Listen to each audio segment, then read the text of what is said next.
Olá pessoal, bem-vindos a Scout Radar, programa sobre os craques do futuro, à procura do próximo Golden Boy.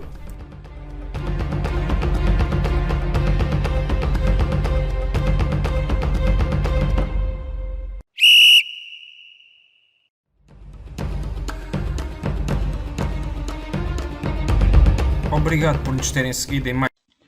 Olá a todos e sejam bem-vindos a mais um episódio do Scout Radar, podcast da ProScout, onde apresentamos os talentos do futebol nacional e internacional. Esta semana tenho a companhia do Filipe Melo, colaborador da ProScout, e durante a próxima meia hora iremos fazer a antevisão à fase de grupos do Euro Sub-21 de 2021, que será disputado de 24 a 31 de março na Hungria e na Eslovénia. As 16 equipas apuradas estão divididas em 4 grupos, que passo agora a enumerar. O grupo A com a Hungria, a Alemanha, Roménia e os Países Baixos. O grupo B com a Eslovénia, Espanha, República Checa e Itália.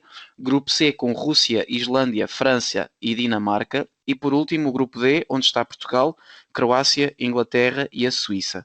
Desta fase vão depois apurar-se 8 equipas, 2 por grupo, para a fase do mata-mata, que será disputada no fim de maio. Apesar de ainda não serem conhecidas as convocatórias finais para esta fase de grupos, iremos apresentar uma lista de jogadores que poderão ser algumas das revelações deste torneio e abordar num sentido mais lato algumas das gerações que estão presentes neste campeonato europeu como um todo. Filipe, antes de lá irmos, queria começar por te perguntar quem para ti são os favoritos a passar em cada um destes grupos que eu enumerei há pouco, e depois também deixar já aqui uma pequena previsão sobre o grande favorito à vitória final na segunda fase, depois em maio. Primeiro de tudo, agradecer por me dares o prazer de voltar aqui a este teu espaço, de falar de jovens jogadores a aparecer, e ainda para mais num torneio que eu gosto bastante, porque já são jogadores que estão a jogar num nível competitivo relativamente alto nos seus respectivos países, e que ainda assim são jovens e que dá para conhecer um pouco mais. Para mim, para vencedor geral, é difícil de ver para além da seleção francesa, mesmo ainda não sabendo as convocatórias. Acho que pela geração que eles têm neste momento e ainda mais jovens a aparecer, parece-me que são grandes vencedores. Depois, para esta primeira, que acaba por ser 10 dias de competição da fase de grupos, no grupo A, e passando duas equipas por grupo, no grupo A vejo que a Alemanha e a Holanda acabam por ser com a naturalidade os maiores favoritos. Depois no grupo B, a Espanha claramente favorita. Depois a Itália, que é um nome grande, mas esta geração de Itália deixa-me um pouquinho reticente, porque os jogadores que mais prometiam acabam por não estar a ter muitos minutos de competição, mas ainda assim provavelmente entre Itália e República Checa. No grupo C depois acho que claramente, como disse, a França são grandes favoritos, e depois gosto muito desta seleção dinamarquesa, com realmente um jovem que já vamos falar mais adiante, e depois no último grupo, no grupo D de Portugal, que acaba por ser um grupo muito, muito complicado, mas assim a seleção portuguesa e a Inglaterra acho que são os grandes favoritos a chegar depois quase a uma final eight no final de maio, início de junho. Exatamente, é mais ou menos a opinião que eu partilho, e tirando ali a parte de dares o favoritismo à Dinamarca, se calhar dou o favoritismo à própria Rússia. Sim, também tem uma geração muito, muito boa. Muito interessante, sim. Mas de resto, acho que estamos aqui mais ou menos alinhados naquilo que também que achamos sobre esta fase de grupos. Pronto, e se calhar estavas a falar há bocadinho da geração da França, e começando também o resto da análise, falando então num sentido um bocadinho mais amplo de cada uma destas gerações. Se calhar até começando mesmo pela França, que tu enumeraste há bocadinho, queres aqui falar o que é que tu mais gostas nesta geração, quais são os pontos fortes e quais são os pontos que poderão estar aqui a deixar um bocadinho a desejar nesta geração francesa? Em França é mesmo saber quem é que acabam por ser os convocados para a seleção A e para estes sub-21, porque em termos de jogadores e ao nível em que estão a jogar atualmente é muito, muito forte. E só falando de alguns nomes muito rapidamente, na defesa podem escolher entre Fofana, Jules Koundé do Sevilha e o Bachiala do Mónaco. Mesmo pensando que provavelmente ou o Fofana ou muito especialmente o Koundé podem ir aos Ais, ainda assim são dois jogadores muito, muito fortes. Depois temos o Guendouzi no meio campo, que agora este ano no Hertha tem estado a voltar ao nível que apresentou há 2 anos. E depois na frente é tanto talento, desde Ikoné, de Moussa Diaby, Amir Gouiri, Romain Fèvre, são jogadores que estão a jogar regularmente nas suas equipas, em campeonato francês bastante competitivo, e que parece que há qualidade em todo lado. Por isso, para mim, é que são os grandes favoritos, e é isso, é muita qualidade, e para além da qualidade é jogarem regularmente nos seus clubes. Sim, e falaste um bocadinho em todas as posições, mas acabaste por negligenciar a baliza, onde, por exemplo, também está Sim, claro. o Meslier, não é? Que no Leeds também tem feito aí umas exibições muito interessantes e tem demonstrado bastante capacidade numa equipa de topo da Premier League, não é? E portanto também, mesmo na baliza, eles estão completamente bem servidos, não é? Sim, e depois também tem o Alban Fonte na baliza, que apesar de não ser, obviamente, do mesmo nível do Meslier, acaba por estar a jogar muito regularmente na sua equipa. Por isso, para mim, são a equipa mais completa em termos de qualidade e de minutos jogados. Sim, e agora passando de França aqui para Portugal, que também conhecemos a geração e, portanto, por isso também, e desde já essa nota, não escolhemos por não individualizar nenhum jogador português e falarmos também um pouco mais em geral sobre esta geração. Pedia-te então para nos descreveres aqui um bocadinho a geração portuguesa que vai aqui a este Euro 21, Sub-21 do ano 2021, e deixares aqui 3 nomes, ou os 5 nomes que mais gostas de ver nesta geração, e depois deixares também aqui alguma previsão sobre quem poderá ser o 11 inicial de Portugal. Sim, se a gente fosse individualizar os jogadores portugueses, também estávamos aqui a fazer 3 podcasts só a falar de qualidade. Exato, passávamos pelos convocados todos, basicamente. Sim, claro. Mas sim, em Portugal, se eu tivesse de destacar 3 jogadores, tinha que ser o Fábio Vieira, porque é um jogador que, apesar de agora não estar a ter muitos minutos no Porto, a mim acho que tem muita qualidade. Depois, obviamente, o Pedro Gonçalves, que acaba por ser um caso muito especial, que não costuma ser titular, mas que obviamente está a ter uma época no Sporting muito acima do esperado, e o Rafael Leão, que acaba para mim por ser provavelmente o nome maior desta seleção, e que as pessoas de fora e as outras seleções olham como a nossa principal figura nesta equipa. Certo, e queres deixar aqui um 11 inicial? Aceitas esse desafio? Achas Sim, que ainda é muito cedo para dizer sem saber os convocados? Sim, mas eu não acredito que o Rui Jorge vá mudar muito das últimas convocatórias. Por isso penso que na baliza há de continuar a ser o Diogo Costa, que nem ele nem o Max têm sido titulares absolutos, mas ainda assim o Diogo Costa está a ter mais minutos, e tinha sido, mesmo quando o Max era titular no Sporting, acaba por ser o Diogo a jogar. Nas laterais, diria Thierry Correia e o Diogo Dalot. Penso que acabam por ser o Diogo Dalot provavelmente a jogar pela esquerda. Os centrais, os Diogos, do Diogo Leite e o Diogo Queiroz. No meio campo, acredito que o Florentino ainda mantenha o lugar. Depois Fábio Vieira e diria Pedro Gonçalves no meio, apesar de ser o grande ponto de interrogação. E depois na frente, Dani Mota, o Rafael Leão, e depois, se ele quer jogar com o outro terceiro médio, jogando com o Pedro Gonçalves mais na frente ou outro extremo, é que acaba por ser a minha dúvida maior, porque ele pode jogar com o Dani Mota, como já disse, o Dani Mota, pode jogar com o Jetson, que agora tem jogado na Turquia, e levar o Pedro Gonçalves mais para a frente. Esse último homem é que eu tenho mais dificuldade em ver o que é que ele poderá usar. Sim, portanto é esperar para ver, exatamente. Sim. Daqui a uma semana, quando a gente saber os convocados, já digo. Exato, já devemos ter uma ideia melhor do que é das peças que poderão encaixar no 11 português. Eu acho que então podemos passar para outra geração também muito forte, como também é de sempre, não é? Neste caso a espanhola. Queria-te então pedir aqui para destacares o que é que mais gostas nesta geração espanhola. Gosto muito desta geração espanhola, mas em comparação, e nós estávamos há pouquinho a falar antes de gravar, olhando para a seleção de há 2 anos e mesmo a de 2013, já um pouquinho mais antiga, ainda assim acho que em nível de qualidade baixa um bocadinho, mas se ainda virmos nomes como o Pedro Porro, do Sporting, o Cucurella, do Getafe, o Guilhamon, Zubimendi, o Alhenag agora voltou a jogar com regularidade no Getafe, o Oscar do Sevilha, que acho que também é um médio centro fantástico, o Vilar da Roma, Riqui Puig, que apesar de não jogar muito regularmente com o Barcelona, toda a gente lhe vê imensa qualidade. Mas depois aqui, mas é o que estávamos a falar há pouco da França, e a grande diferença é que estes nomes têm muita qualidade, mas alguns não estão a jogar tão regularmente como os franceses. Mas depois ainda tens na frente Brahim Gil, que está a ter muitos minutos, o Brahim Dias, que é um jogador que eu gosto bastante, mas também está a ser, em termos de minutos, irregular no Milan, acaba por não fazer uma série de jogos a titular e fazer uns 90 minutos todos muito regularmente. E depois, para mim, um jogador que me encanta da Real Sociedade, que é o Ander Barrenetxea, acho que é assim que se diz. Sim, o nome complicado. É péssimo. Malta do País Basco é mais complicado. É complicado, mas que para mim é um jogador que gosto muito, muito de o ver jogar.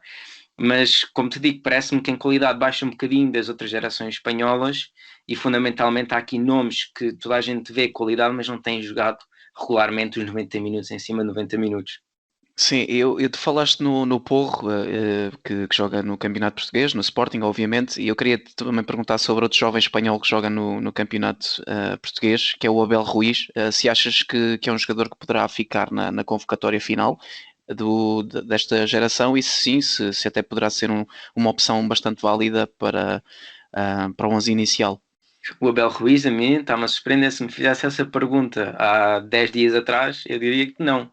Pois. Mas depois dos últimos 3, 4 jogos que ele tem feito, realmente é ver que Abel Ruiz... Escolheu, entre aspas, não é? Uma boa altura para se subir o rendimento e também começar aqui a contar nas contas da seleção espanhola, não é? Sim, se for este Abel Ruiz, claramente tem qualidade para estar nos convocados. E há outro também que está a jogar em Portugal, que está nesta lista de pré-convocados espanhola, que é o Pepe Lu, do Guimarães, que também está na lista. Pelos nomes que também já disse no meio campo, sinto que terá, dos três, pensando que o Porro está certo, o Abel Ruiz, talvez. O Pepe Lu acaba por ser difícil, que será o mais difícil de entrar nesta lista. Exatamente. E então acho que podemos avançar para outra seleção, da qual falaremos então de uma forma mais geral, que é a Inglaterra, que também nos últimos anos tem sido uma das grandes potências a qualquer nível das camadas jovens, seja ele sub-21, sub-19, sub-17, tem ganho bastantes torneios na última década, podemos dizer assim, e portanto também te questionava quais são as tuas perspectivas para esta seleção de Inglaterra, e depois também para deixares aqui o destaque a 2 ou 3 jogadores que tu queiras. A seleção inglesa também, em comparação da que estava há 2 anos atrás, acho que não é tão forte. E por alguma razão, eu sinto que os ingleses olham para o Sub-21 não como um torneio sério, porque normalmente em termos de concentração, de competitividade, acabam por... Eu sinto sempre que falta ali qualquer coisa. E como curiosidade, eu vivo em Inglaterra, e mesmo comunicação social não se fala muito deste tipo de torneios. Em termos de destaques, acho que é óbvio a Curtis Jones, o meio campo do Liverpool, tem estado a fazer uma época muito, muito boa.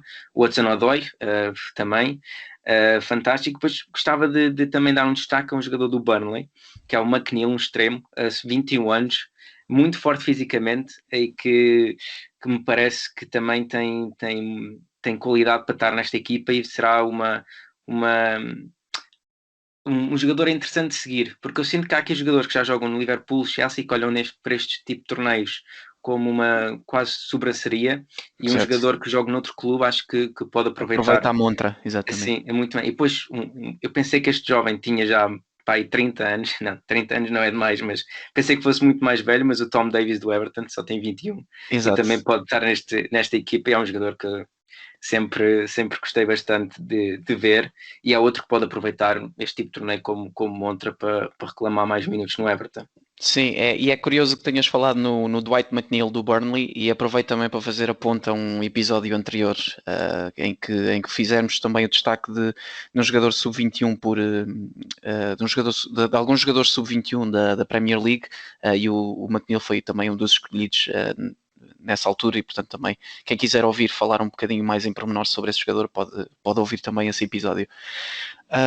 Pronto, acho que podemos então passar agora para a segunda fase do podcast, em que vamos então falar aqui de talentos mais do ponto de vista individual e destacamos aqui também uma lista de jogadores que poderão ser aqui aproveitar esta competição para se revelarem ao resto da Europa, apesar do primeiro nome que trazemos aqui já é um jogador que muito provavelmente toda a gente já conhece. Estou a falar do Myron Boadu, ponta de lança do AZ Alkmaar, um jogador que esta temporada tem 23 jogos pela Liga Holandesa, 11 golos e uma assistência, também um jogador aqui com uma veia goleadora muito acentuada, e que ele inclusivamente já se estreou pela seleção principal da Holanda, tendo inclusivamente marcado na sua estreia, e portanto acaba por ser o jogador mais conhecido que trazemos aqui.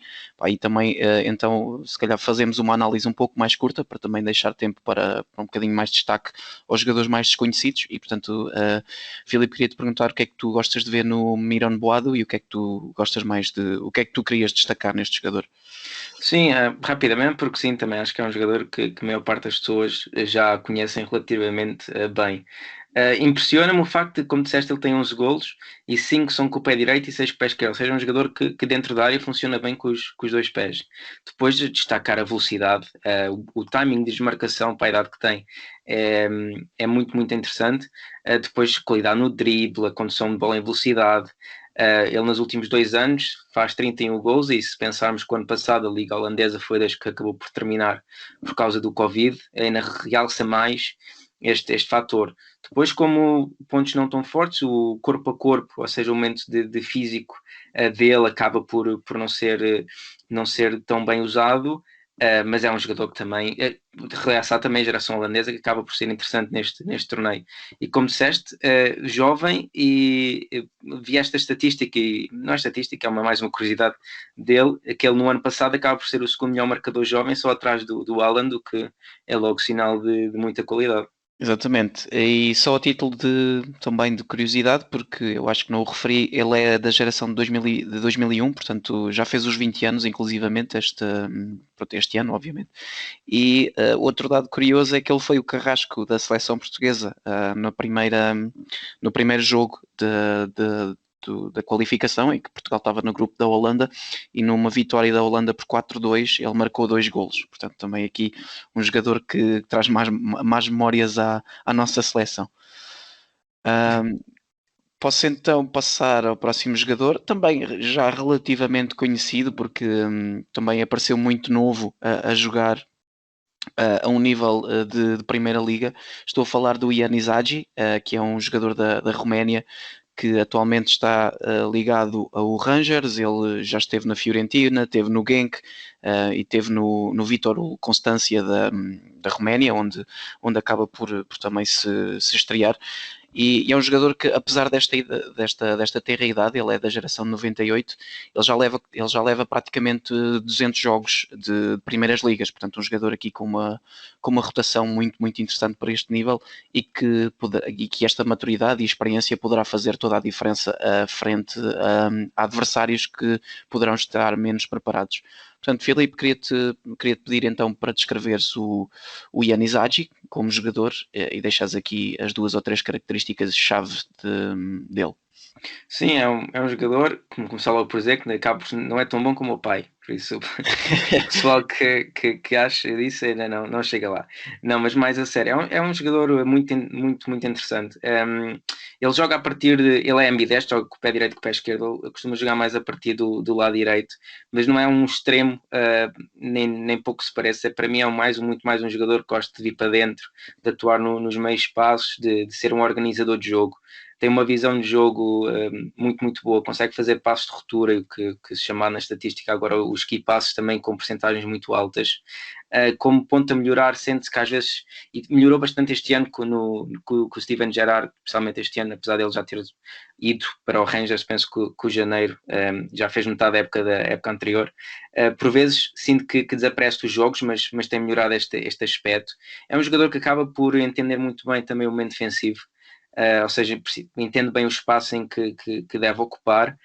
É daqueles jogadores que gosta de fazer os bons remates de longe, mas acaba por tem que melhorar um pouquinho na finalização, apesar de ter este ano acabou por marcar ainda 7 golos, mas espera a quantidade de remates que tem pode melhorar nesse aspecto.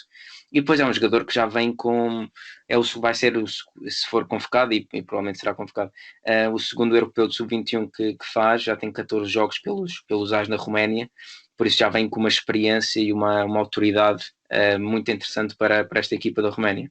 Uhum. Sim, exatamente. Penso que podemos passar ao próximo jogador, depois de teres concluído então esta tua intervenção sobre o Jan Izagi. Neste caso é um jogador da República Checa, Pavel Bucha, um jogador também da geração de 98, portanto também já fez aliás, faz no dia em que o podcast veio para o ar, é o aniversário dele, faz os 23.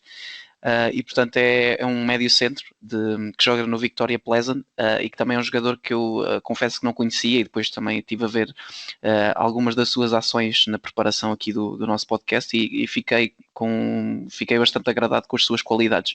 Portanto também faço essa ponte para ti, porque sei que tu também andaste a ver umas coisas muito recentemente deste jogador, e portanto queria te perguntar o que é que mais gostaste de ver e deixares aqui um breve resumo do seu estilo de jogo. Sim, é um jogador que depois de ver cada vez mais gosto bastante. Primeiro já lhe os parabéns, porque ele certeza que está a ouvir. Depois está a ter uma boa época numa equipa que há 5, 6 anos era completamente dominadora no campeonato checo e agora tem perdido protagonismo para o Slavia. É um jogador, primeiro de tudo, como sabes, é um médio centro. O Pleasant costuma jogar com um 4-2-3-1, ele é um dos dois médios à frente da linha defensiva. Faz-me parecer muito outro jogador checo, o Darida, mais no início da carreira, agora é muito mais um médio lutador, mas no início da carreira era este tipo de médio que gosta de ter bola. Ao nível português comparava um pouquinho, menos forte tecnicamente, mas a um Daniel Bragança no estilo de jogo, gosta de ter bola, gosta de tocar curto. O Bucha acaba por ter também um bom remate, já tem 6 golos neste ano. Falta-lhe um pouquinho de intensidade no momento defensivo. O futebol checo parte-se muito facilmente, mas contra adversários que vai ter obviamente a um nível superior neste campeonato da Europa, vai ter que ser mais intenso. É um organizador de jogo puro, é bom na bola parada também, em cantos e livres, e depois é uma prova, como falámos há pouco no início, quando estavas a falar de quem poderia passar nos grupos, que o futebol checo está a cada vez ter mais qualidade. Há outro jogador nesta equipa que não escolhemos não destacar, mas também parece que vai ser convocado e será uma peça importante, que é o Kredzic, que também vai ser muito interessante ver neste campeonato da Europa. Sim, e falaste há bocadinho do Slavia e curiosamente a formação do Pavel Bucha foi precisamente no Slavia. Ele só depois trocou pelo Victoria Pleasant há 2 épocas atrás. Também não deixa de ser curioso ter passado para outro rival, não é? Sim, o Slavia que está a fazer uma equipa muito, muito forte, com muito investimento estrangeiro. E tu podes também dar aqui uma boa chega, porque recentemente também escreveste um artigo para o nosso site sobre um jogador do Slavia, que é o Abdallah Sima, e portanto também, se alguém que sabe falar do Slavia, acho que ser tu. Sim, o Sima não está nesta lista para o Campeonato Europeu pela França, ele é francês, mas no próximo Campeonato da Europa, ele ainda é muito novo, é primeiro ano de sério, mas no próximo Campeonato da Europa que tivemos aqui a falar, provavelmente iremos falar dele. E Exato. Quem quiser saber mais, que vá ler o artigo. O artigo, exatamente. Está muito bom. Vale a pena, exato. Modéstia à parte, não é? Claro. Com essa nota podemos passar para mais um jogador também, que é o Timi Elsnik, jogador da Eslovénia, país que é anfitrião do torneio, e é um jogador que também já tem aqui passagens por alguns campeonatos interessantes, como a League 2 de Inglaterra, nomeadamente através do Northampton Town, acho eu, e do Swindon. Ele passou aqui por vários clubes dessa liga, e que também é um jogador que é de 98, portanto também um jogador já com aqui alguma rotação de futebol sénior, e que poderá trazer também essa experiência para ajudar aqui esta seleção anfitriã a bater-se com os clubes de maior perfil dentro do seu clube. Portanto, ele também é o capitão dessa geração eslovena de sub-21, e portanto agora também te passo a bola e pedia-te para analisares aqui um bocadinho o Timi Elsnik e deixares aqui uma breve descrição de como ele é como jogador, sim. Sim, o Elsnik é capitão da seleção e é capitão do clube também, só com 22 anos já é o capitão de equipa. Tem formação no Derby County de Inglaterra. Eu penso que ele tem uma história engraçada, porque ele vem muito jovem para a Inglaterra, acaba por ganhar uma scholarship no Derby e assina o contrato, e depois acaba por sair emprestado para vários clubes, como já enumeraste. É um canhoto, pé esquerdo, é um médio centro. No Olímpia ele joga num esquema muito parecido ao do Sporting, com 3 defesas e 2 médios à frente. Ele acaba por ser um dos 2 na frente. Para enquadrar as pessoas, ele acaba por ser, fisicamente é muito forte, acaba por ser um estilo palhinha, não tão intenso, mas para dar uma ideia geral. Mas com um toque de bola muito, muito refinado. Uma boa capacidade no passe longo, de variações de flanco, com diagonais. Como já disse, muito forte fisicamente, tem uma capacidade de recuperação de bola acima da média, de preenchimento de espaços. Em termos posicionais, tem um entendimento do jogo muito, muito interessante. O problema que vejo se há pouco falámos do campeonato checo estar a subir, o campeonato esloveno ainda está no nível abaixo do campeonato checo, o que faz com que olhas para um jogo do Olímpia e vês que ele está bem sempre nos posicionamentos certos, e casa sempre a dúvida que tenho sempre é ele que lê muito bem o jogo, ou é o jogo em geral à volta dele que é mais lento, e o que facilita. Por isso é que também estou muito interessado para ver os jogos da Eslovénia neste Campeonato da Europa Sub-21, porque acaba por ser quase a prova dos 9, saber se o que viste antes é exatamente como te pareceu, ou se é o enquadramento que facilita. Mas sim, tem uma capacidade de liderança também com 22 anos, também pela experiência que tem dos jogadores eslovenos desta geração que já esteve fora e que voltou a casa e está num clube que lhe está a permitir melhorar, e que ver, mas é como te disse, é ver noutro enquadramento como é que é o jogador. Sim, e o próprio Olímpia, portanto, é um nível alto dentro do sim, claro, do contexto esloveno. Sim, o clube maior atrás do Maribor. Eles estão em primeiro neste campeonato, mas em termos de nome, o Maribor ainda assim acaba por ser o mais conhecido da Eslovénia. Sim, exatamente.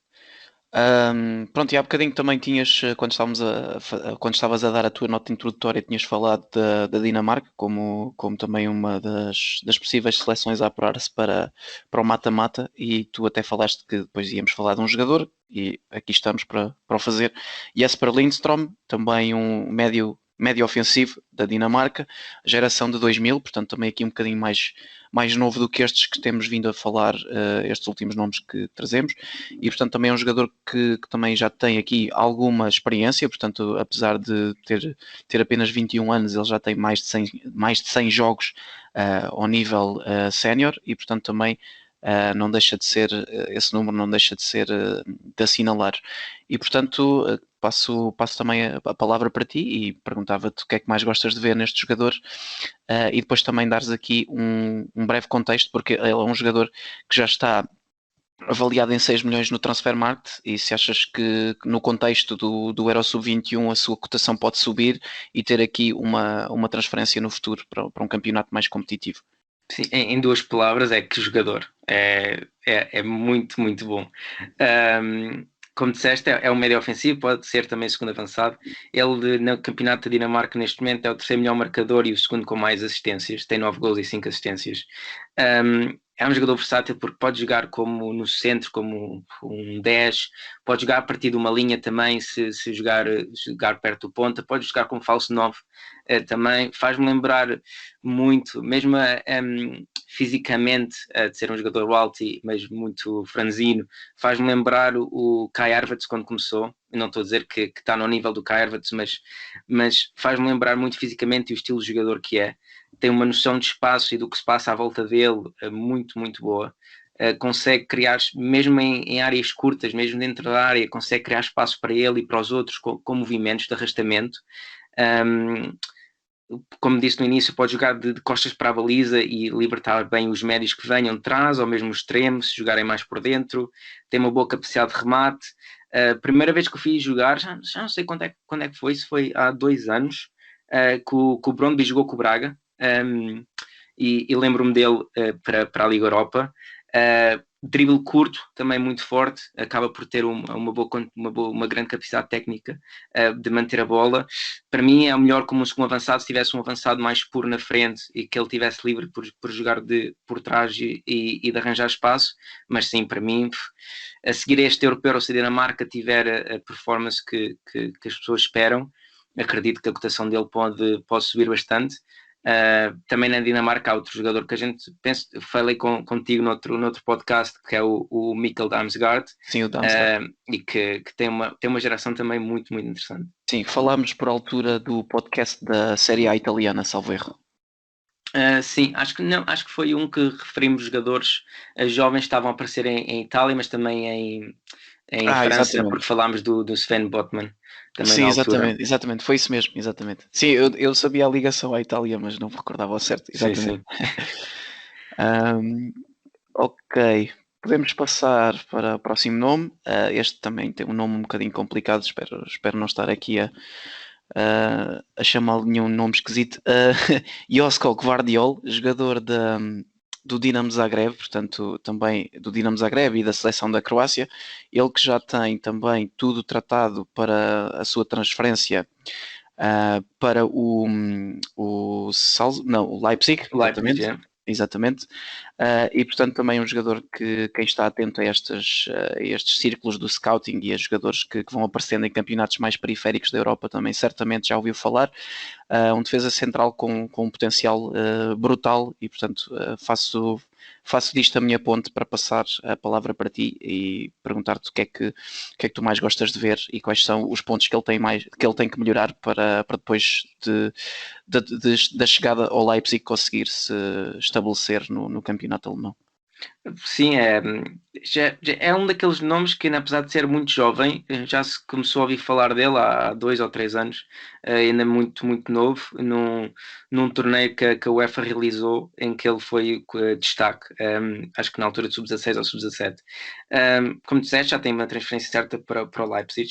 Começou com o médio, por isso a capacidade técnica dele não é surpresa, mas depois muito forte no posicionamento, é um central muito forte, uma boa capacidade de antecipação, rápido, pode jogar também, apesar de não ser tão eficaz como um lateral esquerdo, também não me surpreendia nada jogar numa defesa a 3 em que ele fosse central pela esquerda, que lhe desse mais liberdade para subir, gosta de fazer bolas longas, diagonais para virar o flanco, sempre muito calmo com bola, também por essa característica de vir de médio, tem um bom timing de ataque à bola para recuperação, gosta de arriscar no ataque, e aqui pode ser a questão que num campeonato, porque jogando no Dinamo Zagreb, que é superior em quase todos os jogos que faz na Liga Croata, com um nível de atacantes superiores e um nível tático superior, tem movimentos com bola que tentam fixar um médio centro, que por vezes demora um pouquinho a soltar a bola, e acho que será por aí o que terá que melhorar mais, mas vai para uma escola perfeita como o Leipzig para o ano. Acredito que não seja logo o titular absoluto, mas daqui a 1 ano, 2 anos irá estar num nível de Liga dos Campeões, sem dúvida. Sim, e pode até aproveitar a própria transferência ajuda-me do central que vai sair para o Bayern Munique, esqueci o Upamecano. O Upamecano, exatamente, deu-me uma branca agora. Exatamente. Portanto, também pode aproveitar essa saída e até, quem sabe, chegar lá e até conseguir intrometer-se na luta pela titularidade, não é? Portanto, Sim, vai ser é ver como é que se adapta a um campeonato. É daqueles jogadores que tu não te preocupas da questão física do jogo, é destes momentos de libertar a bola, porque a pressão vai ser muito mais em cima, de até quando é que pode levar a bola para fixar o médio centro ou o avançado. Estas questões mais de técnicas, mas de muito, muito pequenas, que fazem a diferença do nos grandes detalhe, do campeonatos, detalhe. no detalhe, Exato. exato, estava a escapar a palavra, que é ver como é que vai ter, mas é uma daquelas questões mesmo que no primeiro ano não seja logo, como te digo, acredito que seja logo titular absoluto, é daquelas coisas que vai aprender, vai aprender rápido, porque tem tudo para ser um central de qualidade top para os próximos 10 anos. Exatamente, sim, e central que certamente será também um dos esteios da seleção A da Croácia nos próximos anos. Sim, sem dúvida. Ok, acho que então podemos ir para o último jogador que trazemos aqui desta lista, um jogador da Islândia, Jon Thorsteinsson, espero também ter conseguido dizer isto em condições. Espetacularmente bem dito. Eu também acho. Um jogador que atua na Liga Dinamarquesa, no Aarhus, e portanto também aqui um nível competitivo bastante aceitável para um jovem da idade dele. Ele também é da geração de 98, portanto 22 anos. Ele é extremo esquerdo e é também muito provavelmente a grande figura desta seleção islandesa de sub-21. E portanto queria-te perguntar o que é que mais gostas de ver no Thorsteinsson e deixares aqui os teus pontos fortes e fracos. Sim, é um jogador que também já tem a experiência de internacional lá, já fez 6 jogos e já marcou um gol, inclusive. Está numa equipa que está a fazer até agora um grande campeonato, que está em terceiro lugar no campeonato. Em termos individuais, também já leva 6 golos. É um dos jogadores que gosta de marcar grandes golos. Como disseste, é extremo esquerdo, apesar de ser destro. Deriva por vezes para dentro, sinto, e parece-me que no futuro seja muito mais uma zona interior. Para ele não é um extremo extremamente rápido de chegar nas costas e bater adversários num contra um, parece-me ser muito mais um jogador que gosta de pensar o jogo no grande esquema geral. Tem um bom timing de aparecer na área. Defensivamente é um jogador que trabalha muito bem defensivamente, que faz bons acompanhamentos ao lateral, não deixa grandes espaços nas suas costas. Tem uma condução de bola boa e aqui parece-me quase o oposto de dizer que não acho que seja um extremo de velocidade, mas que tem uma boa condução de bola. O que eu quero dizer com isto é que não arrisca um para uns constantemente e sabe quando é que tem que fazer derivações para dentro com bola, que manter a bola controlada para depois libertar o jogo. É um extremo que pensa mais como médio do que um extremo que pensa só como extremo. E é isso que me faz gostar mais dele, é pela juventude que tem, já este conhecimento do jogo claramente acima da média para a idade que tem. Sim, e portanto também será um dos jogadores que, aproveitando a montra de Europeu Sub-21, poderá ver aqui a sua cotação disparar e até despertar interesse de outros clubes de maior valência, não é? Sim, e a Liga da Marquesa está claramente a subir em termos de reputação, cada vez melhores jogadores jovens de países como a Islândia, a República Checa, Eslovénia, Eslováquia, esses países olham para de Suécia, olham para a Liga Dinamarquesa como plataforma, porque cada vez até apostam mais em jovens e com uma capacidade de progressão também muito interessante, já para um nível competitivo muito razoável, como a Liga Dinamarquesa.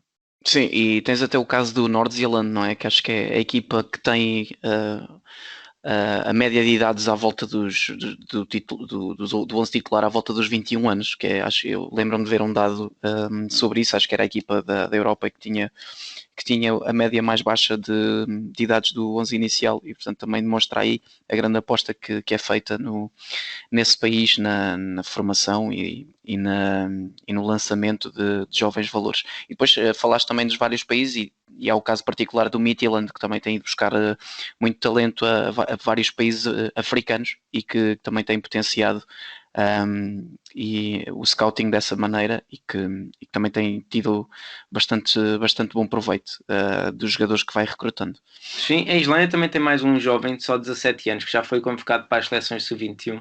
Não tenho a certeza que já tenha jogado pela seleção A, que é o Isaac Johansson, que só tem 17 e que também acredito que já possa vir a estar neste europeu, porque já jogou pelo Sub-21 e que também será um jogador muito engraçado de ver, porque é daqueles jovens que também já soube falar de. Ele tem 17, mas sinto que já ouço a falar dele desde que tem 15 anos, que joga no Norrköping e que também será engraçado de ver primeiro se é convocado, porque ainda é muito jovem, e de, se for, ter a oportunidade de o ver jogar.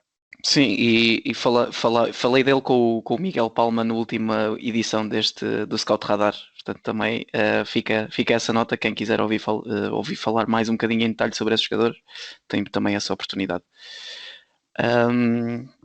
Ok, acho que chegamos ao fim da lista dos jogadores que trazíamos aqui.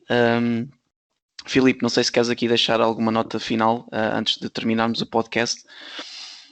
Quero, primeiro de tudo, perguntar-te já agora, saber também que para ti quem é que é o grande favorito. Não disseste no início. Pois não, disse que no geral concordava contigo e portanto também se aplica e acho que a França é o grande favorito à vitória. E depois com a Inglaterra, Espanha e Portugal num nível mais abaixo, mas a França parte um bocadinho à frente dos outros todos. Sim, e não falámos também aqui muito rápido da Alemanha, que também tem gente muito, muito interessante, como obviamente o Florian Wirtz, que toda a gente já fala, mas tem o Berisha do Salzburgo, que tem tido uma época fantástica, e agora que o Jamal Musiala decidiu jogar pela Alemanha, não sei até que ponto poderá também ser convocado a este Sub-21, mas também seria interessante ver, e também será uma seleção a ter em conta para este Campeonato da Europa. Exatamente, fica também essa nota feita. Filipe, foi um prazer ter-te aqui também no espaço do Scout Radar, é sempre um prazer ouvir-te e queria-te então também despedir-me com um abraço para ti e com um abraço para todos que nos estão a ouvir e até uma próxima.